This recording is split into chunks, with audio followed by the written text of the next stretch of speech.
Welcome to the Cold World Podcast. Hope you enjoyed today's episode. Peace, love, and acceptance. Be kind to others, be kind to yourself, be true to yourself, and do something nice for someone. And remember, try to express the holiday spirit. Enjoy.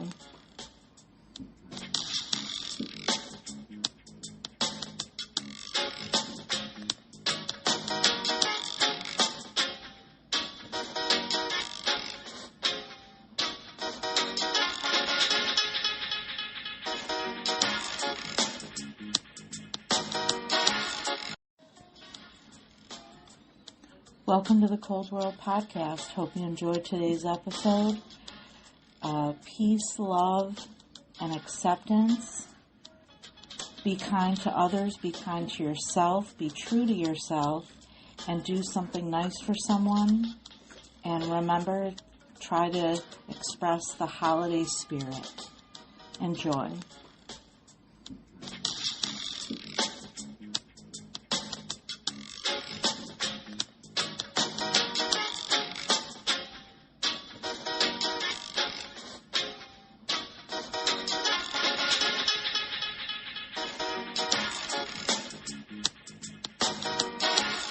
Stand up, hands up, close to the sky, by the shade the world up for my 9.5. As time goes by, the 949, you don't hear tears drop when a young child cries. Made in God's image, but tell me, do God lying, you're deceiving? Is it racism in the sky? I believe in God, but not me, a third head. Yeah, got my third eye, wish I had my third ear. 7 cents, got my 6 cents in third gear. On the highway to hell, learn how to swerve fear. It's deep talk or street talk. War talk or peace talk. Get the hem paper, tear the leaf off. Spoke like the wolf, but you're acting on sleep, dog. The wolves give a fuck about sheep talk. The rich give a fuck about cheap talk. High figuring angles, ways to knock the beast off. This is Satan house, but we planning to break the lease off. Me and Qualini on the rise, ghost, but you see some Ali in his eyes. Pressure bust pipes, but it still make diamonds shine. See the silver lining in the sky. I don't ride waves cause I'm a own tie. Learn to be peaceful, got my own pride. Ego, the feeble, will always make a strive to take the strong out. No hard work, took the long route. And I could do it 2 more times. Or matter of fact, a few more times. Tell your favorite MC to make a few more rhymes. Welcome to the Cold World Podcast. Hope you enjoyed today's episode. Peace, love, and acceptance. Be kind to others, be kind to yourself, be true to yourself, and do something nice for someone. And remember, try to express the holiday spirit. Enjoy.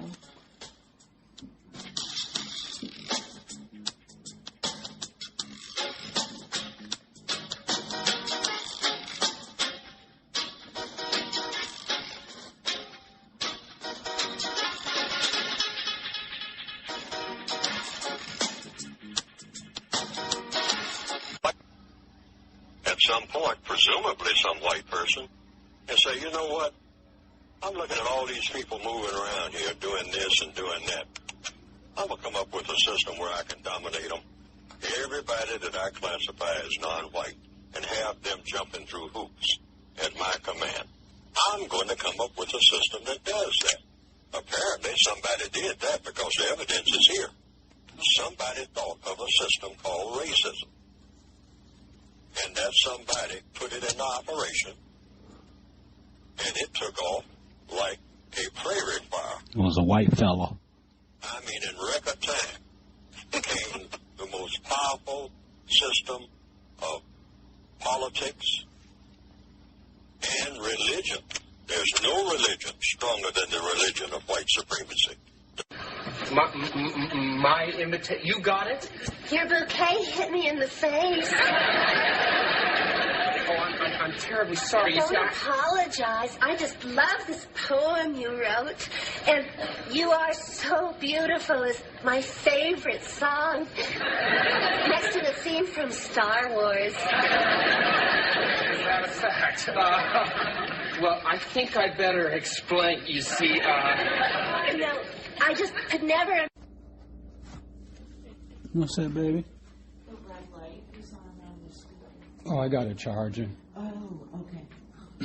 The red light, it flashes when it needs to be charged, and then when you're actually charging it, it stays red. You know what I like about that speaker? Shout out them JBL speakers. Even though I don't like how loud they are sometimes, I wish when they were made, they weren't so bassy. And I like bass, but like, if you have a JBL speaker, one of them big ones, the Bluetooth speaker I'm talking about, it's really little, but those bigger ones. Remember Joe's would be like, man, you could feel it. Yeah, He like wasn't even playing at that level. Right, and like our neighbor next door, she's got it. She has one because we can feel it vibrating. Like the other day, I was literally in the room. I had headphones on, and I was watching a basketball game, and I could still feel the bass like vibrating through my body. So just FYI, like, if you have one of those, like, speakers, put a towel under it or something if you're listening to it, or just try to be cognizant, especially if you live in an apartment building, because that bass through them JBL speakers, it carries. So just be cognizant that you may be disturbing or bothering somebody else. So just, you know what I mean? Put a towel under it or whatever, or yeah, I wish they had like a level where you could turn the bass down on those a little bit, but you can't. Yeah. You want me to get your coffee together, baby? Sure. I got you. Yes, I was just scrolling through the news, watching the feed. You want creamer, milk, or whipped cream? I'll do milk. Okay. A little milk.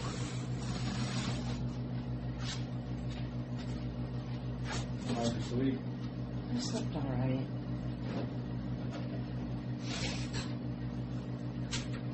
I first woke up at 7:45. Mm-hmm. And I was like, oh, okay. And then,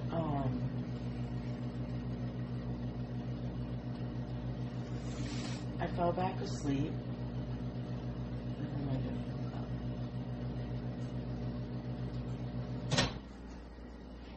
wake up. It's crime time, y'all. Let's see what's going on out here real quick. So these three rapists or sex traffickers, these white fellas, these three white fellas. Let's see, this is so these multi-millionaire twin real estate rapists arrested for sex trafficking and raping dozens of women. Multi-millionaire twin real estate rapists arrested for sex trafficking and raping dozens of women. I have audio too, y'all. Let's see. High-profile arrests of three brothers, including two who were top real estate brokers from New York City to Miami, arrested on federal sex trafficking charges, what authorities allege they did over many years. Here's Victor Akendo. Tonight, prominent luxury realtors Oren Tal and their brother Alon Alexander arrested on federal sex trafficking charges, allegedly spanning more than a decade. The Alexander brothers worked together and with others to repeatedly and violently drug, sexually assault, and rape dozens of female victims. According to the indictment, the brothers arranged the sexual assaults in advance, at times using dating apps or social media to promise luxury experiences, international travel, and accommodations to lure and entice women to locations. Accusers telling police the Alexanders allegedly held them down and ignored screams and explicit requests to stop. They were arrested early this morning. Our Miami affiliate WPLG capturing two of the brothers being booked. The Alexanders began their careers at Douglas Elliman, focusing on real estate in New York and Miami. David,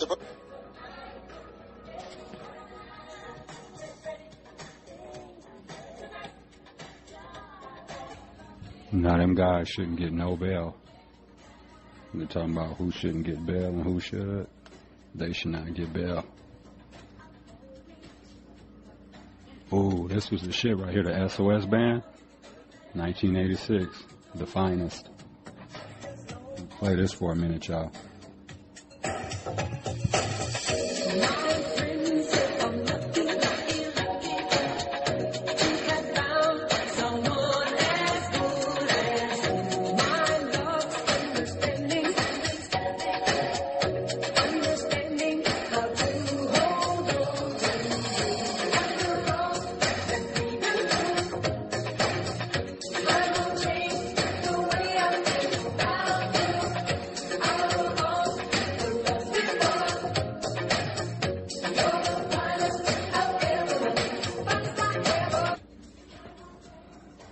Did y'all know that there were the little Ku Klux Klan kids too? Not the adults, not the white adult terrorists, but there was like a Ku Klux Kitty Klan too, like of children. Not bullshitting. Let me get this audio together. Okay, I'm going to get this off the YouTube, so if there's an ad that pops up, just bear with me. Let's see, I'm going to just play, it's a 20-minute video. I'm going to just play a couple minutes of it, though, just so y'all can get the gist of it. But you can go, you know, do your own deep dive, too, if you choose to.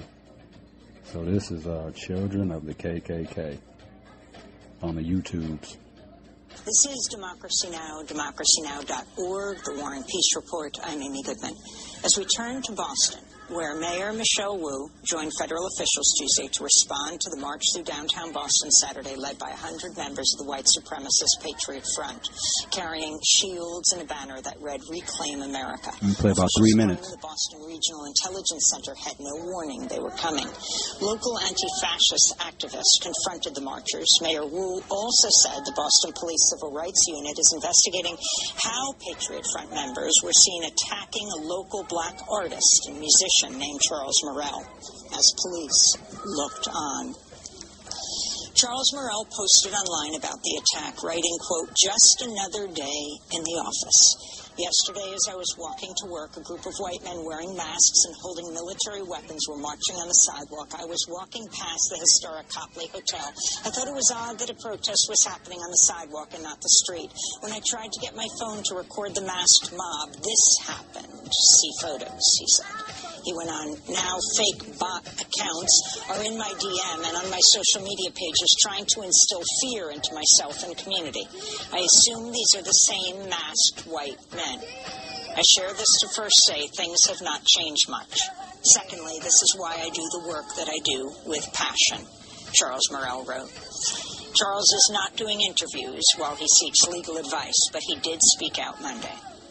I am appalled that even as a healer, I have to get my cup poured into in this incident. But in this incident, I will continue to pour into others people's cup as a way to pour into my own cup. For more, we're joined by 3 guests. In Boston, Reverend Kevin Peterson, longtime civil rights activist, founder of the New Democracy Coalition, advisor to Charles Morrell, is with us. In Cambridge, Philip Martin, an award-winning journalist and senior investigative reporter for GBH News Center for Investigative Reporting, where he recently wrote a piece headlined, "It's Happening Here. Massachusetts has a growing neo-Nazi movement."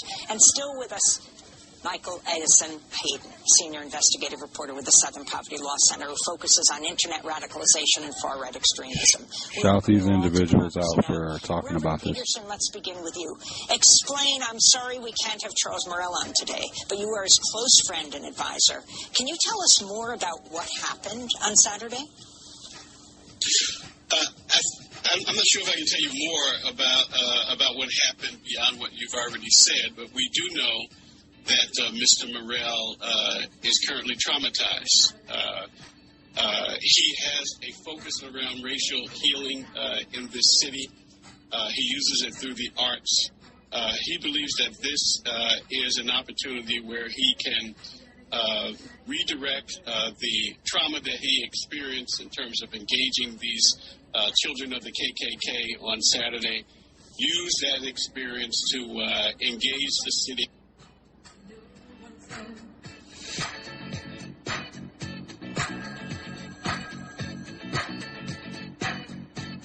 Baby, why are you all alone?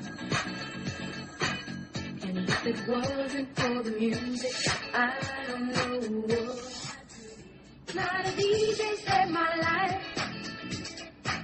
Last night a DJ saved my life from a broken heart. Last night a DJ saved my life. Last night a DJ saved my life with a song.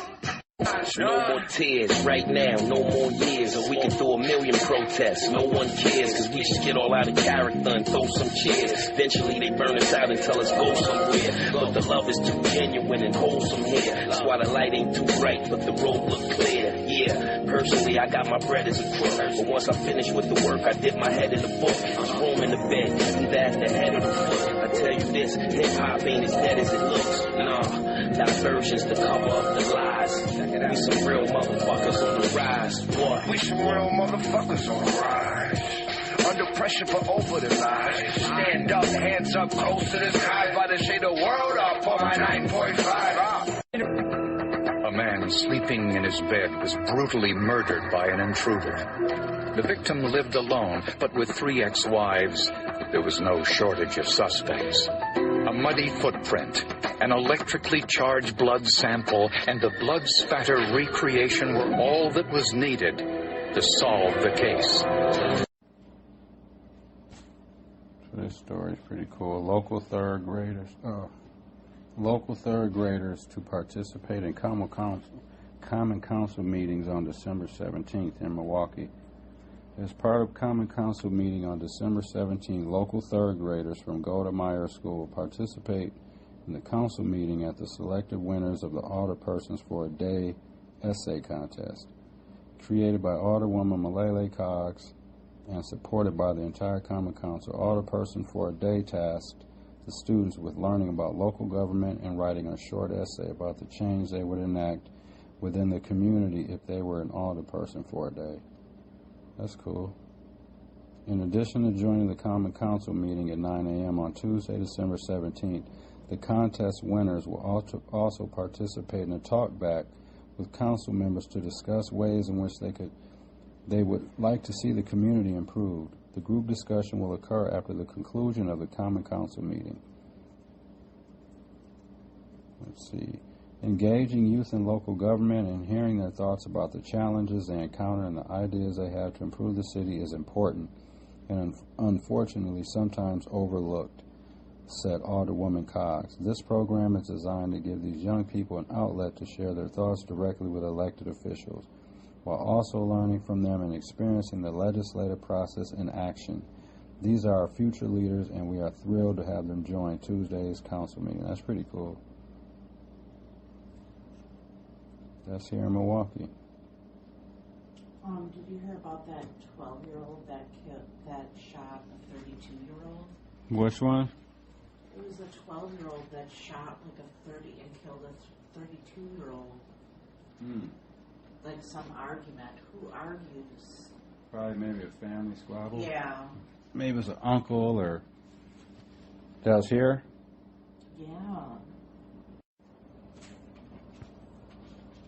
Breaking immigration news. Trump plans to allow ICE agents to arrest undocumented immigrants at schools, hospitals, places of worship like churches and funerals as soon as his first day in office with an executive order. That is what NBC News is reporting. Since 2011, there has been a policy that has prevented ICE from going into these sensitive locations unless there were certain conditions, like they were looking for a convicted felon or there was supervisory approval. With this, Trump plans to boost ICE's authority to arrest migrants across the country. This idea to rescind the sensitive location rule comes straight from the Project 2025 playbook. A scenario an immigration attorney gave here on TikTok is, imagine you have an order of removal from a decade ago. You go to a hospital in Texas and you tell them you're undocumented because you are asked, you have a baby, thereafter ICE comes and apprehends you at the hospital. What do you guys think about this? Let me know down in the comments. Share this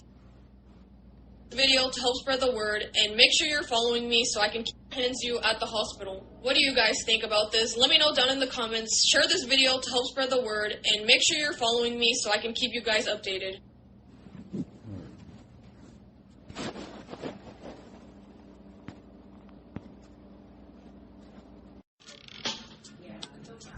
Peace and blessings, y'all. This is DVJ, and I just want to say thanks for listening to today's episode again. We really appreciate it. And until the next one, stay safe, keep your head on a swivel, do something good for somebody, and always remain teachable. All right, we'll holler at everyone soon. Peace. Let the music roll out for a minute.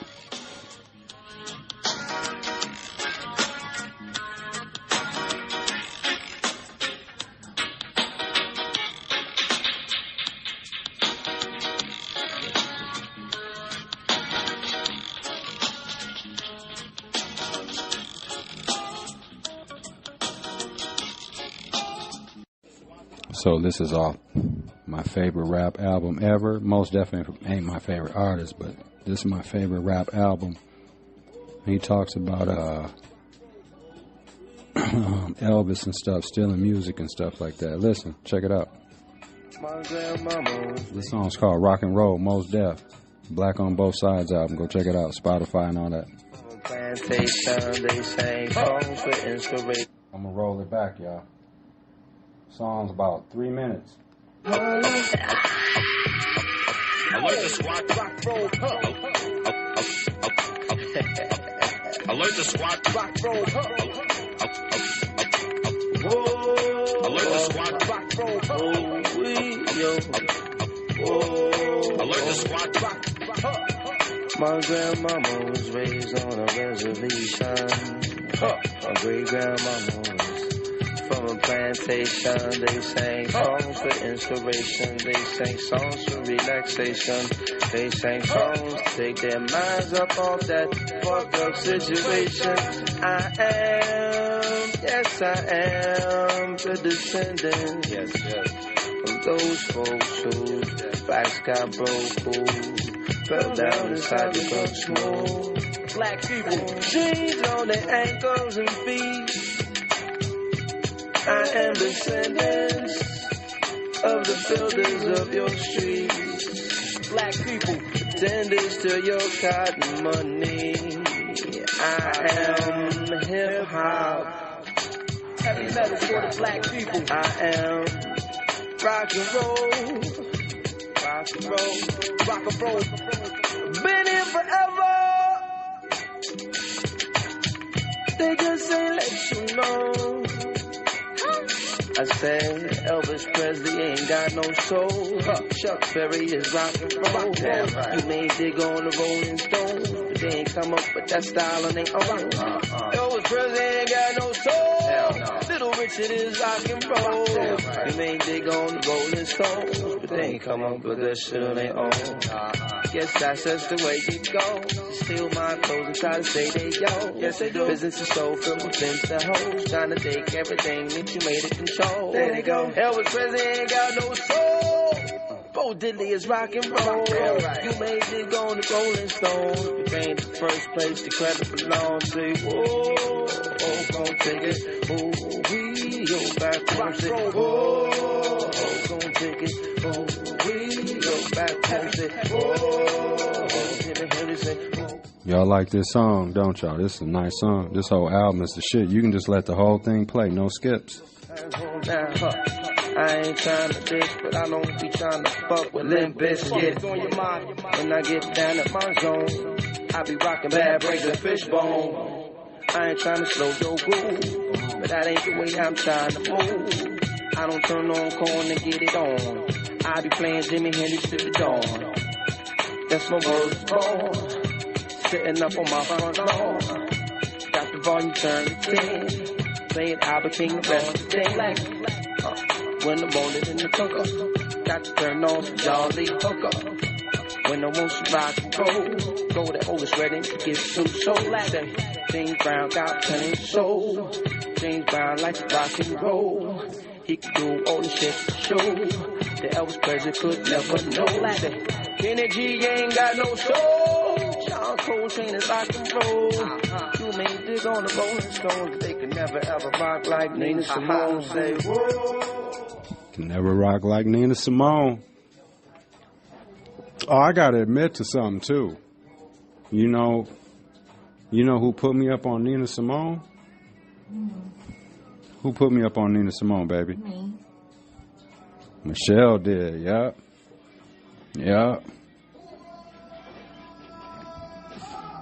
Punk ass up!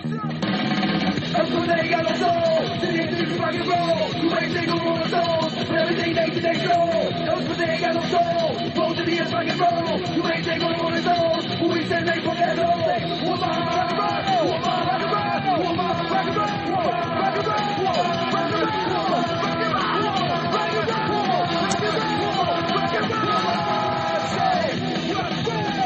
Thanks for listening to the episode, y'all. Michelle and I appreciate y'all supporting the Cold World Podcast. We're coming to you from Milwaukee, Wisconsin, y'all.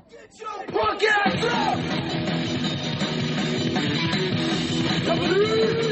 Move! For all the Brooklyn content, these ain't no excuses.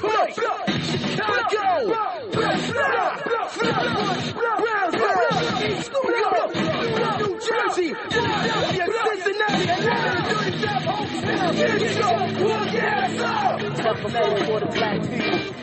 Hi, Ma. Well, that was just wonderful. You hear all the construction going on out there? That ain't Paco and them no more. Because they be drilling it a little faster because they work quicker. So when you hear just going boom, boom, boom, that's probably a white guy that was drinking all night. But if it was a Latino doing it, would have been brrr, brrr, he would have been done already with that building. All right, y'all. A little more Mos Def before we get out of here.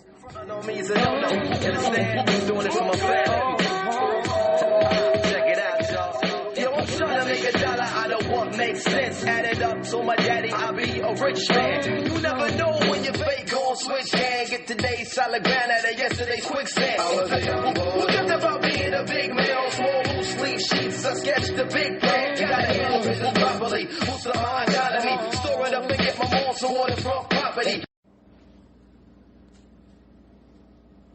So remember I was telling y'all earlier about the Ku Klux Kitties.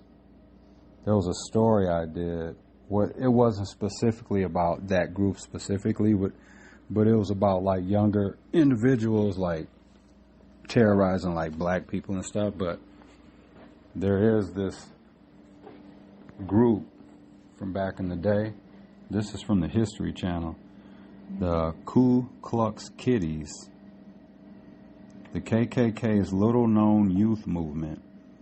During the 1920s, hatred was a family affair. This is by Aaron Blakemore. Let's see. I'm going to just read a little bit here. There is some audio too. We'll see if it's worth playing. So in 1924, a group of 10 children and hundreds of spectators gathered for a mass baptism. This was no mere religious rite. As the children and their parents moved towards the clergymen, they were enveloped. Enveloped? What does that say? Yeah, enveloped. I ain't never heard that word. They were enveloped by 50 men in white robes. They were the children of the Ku Klux Klan, and their baptism included more than a promise to God. Along with their vows to raise religious children, their parents dedicated their children to the principles and ideals of Americanism. Let's see. There's a picture here, too, of and this is from Bettman Archive / Getty Images. So this is a picture of a 7-month-old baby being baptized into the NBSP? Yeah. Into the NBSP. I guess that's what it, yeah. And this is in Long Island, New York in 1927. Yeah, that might be a typo. Because it says the and. Oh, yeah. Yeah, that's probably a typo. Is it supposed to just say the NBSP probably? Probably. Okay, my bad, y'all. There's a typo on the thing. So because it reads the and then has the and symbol and then NBSP, but it's supposed to just say the NBSP. The children who were Christian that day were just a few of the thousands who participated in the KKK and its auxiliary organizations, the Junior Ku Klux Klan for teenage boys, the Tri-K Club for teenage girls, and the Ku Klux Kitties and Cradle Clubs for children and infants beginning in the 1920s. As the invisible empire of the KKK reached its pinnacle of national influence and membership during that era, children took part in the society's rituals, and entire families dedicated themselves to promoting and sustaining the group's white supremacist ideology. That's crazy. They were literally dressing their kids like, man, that's just nuts. Yep, y'all go look that up. And then women, too. It says women play an important role in the KKK, which formed around a mission of protecting white women from sexual relationships in contact with black men, Catholics, and Jews. Elizabeth Taylor and Edwin Young Clark, PR professionals who took over the day-to-day operations of the KKK in the early 1920s. Not Elizabeth Taylor, my bad, Elizabeth Tyler. My bad, y'all. That's easy to mix up. Yeah. Yep, Elizabeth Tyler, y'all, not Taylor. So Elizabeth Tyler and Edwin Young Clark PR professionals who took over the day-to-day operations of the KKK in the early 1920s saw the potential of the Klansmen's wives. The pair soon realized that women who could newly vote not only yielded political power, but could get much-needed cash to the organization. Man, that's crazy. Here, I got a little audio. Let's see what they're talking about. A good deal shouldn't make you choose. Don't mind the little commercial. Subway is trash anyways. 20% off any sub, any size. Wait, huh? Subway did what? Subway gives me a any sub, any size? Literally anything of it. Yeah, Subway is horrible. And it also always seems like the glass on their doors are dirty. That's the first indication. When the glass windows have got fingerprints all over them and stuff, this ad will be over in a second, y'all. Here we go. 300 years of slavery in America, slave owners would build a sophisticated structure to sustain this brutally corrupt... It's part of the History Channel. Returning Confederate soldiers formed vigilante groups to rob and intimidate freedmen. Some wealthier whites start agricultural and police clubs as part of, they say, a systematic plan with respect to the regulation of our colored population. But no group excels at intimidation like the one based on the old slave patrols that calls itself the Ku Klux Klan. The Klan is an extension of slave patrols in most direct, obvious ways. It's white men on horseback go out, typically at night, to terrorize African Americans. It is racial oppression continued from one generation to the next. They've changed the names from patrols to Klan. They've put on sheets, but the activities and the purpose remains pretty much the same. Like the patrols, the Klan rides in small groups of men. Like it's the same thing nowadays, too. They just ain't wearing the white sheets and stuff. You know what I mean?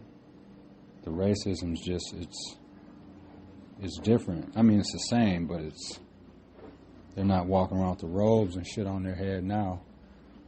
Because now they can just, like, not hire you at a place or, you know, that kind of stuff. Discriminate against you in different kind of ways. Not let you into their school. You know, that kind of stuff. Let's see what Christmas music is on to make us feel better, though. Yeah. Fuck anyone that's racist and fuck the KKK. Miss, every child... Let's see. We're going to get some cute Christmas music on. Yeah. I just get sick of people saying racism's over. No, it ain't. That shit's here to stay, unfortunately.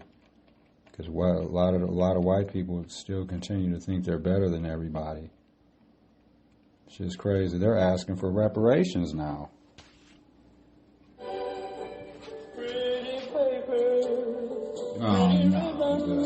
Is that Elvis Presley? I'm good on that. I don't want to listen to Elvis Presley either. Elvis Presley was dating a lot of young-ass women, too. Yeah, wasn't Priscilla like 13? Something like that, baby. I think you might. 14 I or mean, something? damn. I'm going to look that up. Uh-oh. You know, Michelle's looking it up.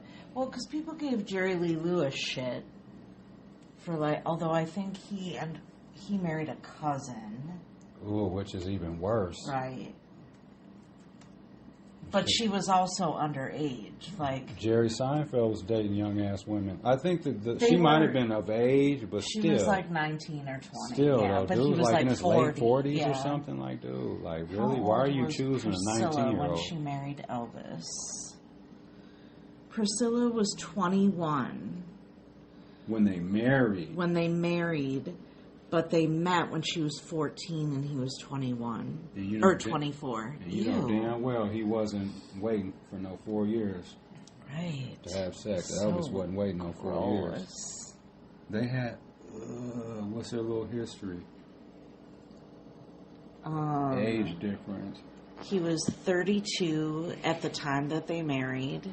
She was 21. They married in Vegas. They met at a party at his villa in Germany in 1959 when she was 14 and he was 24. Also, what was she doing in Germany at a party when she was 14? Just asking. Thank you, baby. That should be the main question. Well, you just. I think, you know what? I take that back. I feel like her parent, like her dad was in the military or something. Okay. So that's why they were over there. Okay. You know, people are stationed. Mm-hmm. And so that might have been how they came to meet kind of thing. Because he perform for the he was doing a service lot of that people a lot. Yeah. What is that called? The USO or whatever? Some shit like that. Dang. Anyway. Still, though, like you said, very creepy. Like, were her parents at the party? Right, that's why, man, that's nuts to me. I'm asking, were Priscilla's parents... I love Google. Michelle's all over it now. I'm about to go get a cigarette, baby. Okay. Oh, Priscilla Presley's parents were initially not okay with her relationship with Elvis due to his significantly older age and the fact that she was a teenager when they met. Okay, but so they at least eventually the parents... allowed her to move to the United States to be with him. Oh. So What? They gave in. Her father, Captain Joseph Paul Boulot, whom her mother married after her biological father died, asked to meet him after their fourth date. After he got her pregnant already. She was probably pregnant already. I mean, they didn't get married till she was 21. Yeah. So gross. Her parents were initially upset about the age gap and tried to discourage the relationship. This is all according to the AI overview on the Googles. Wow. Okay, eventually Priscilla's parents agreed to let her move to the U.S. to be with Elvis, but only if she lived with his father, Vernon Presley, and finished her schooling. Oh my God. Okay. Come on. Next question. Right. Did Priscilla graduate from high school? Presley graduate from high school. Homeschool.